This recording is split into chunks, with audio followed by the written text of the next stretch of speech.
σήμερα το πρωί στις 10, τώρα κοιμηθώ, αυτό δεν ξέρω. Εγώ τώρα δεν είναι. Λοιπόν, είμαστε εδώ σήμερα για να σας πούμε κάτι νέο.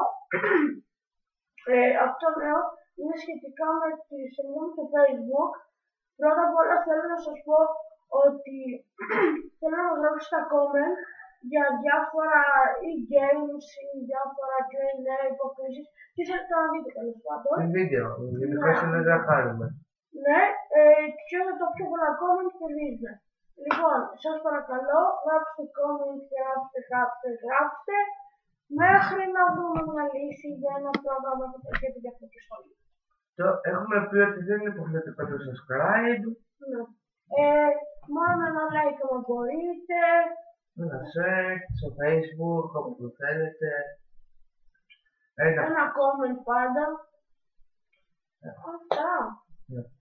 Λοιπόν. Σε λίγο καιρό που θα βγει το dislike, μπορείτε να μας κάνετε. Όλα είναι δύσκολα. Λοιπόν. Τι το μας κάνει dislike, ρε. Εσύ γέλασες τώρα, μπορούμε να ναι, γέλασα επειδή είναι βλακίες. Λοιπόν, θα τα πούμε. 2 λεπτά είναι το βίντεο αυτό. Τι θέλεις έτσι. Ναι. Γεια σας, μέχρι να κάντε ένα comment.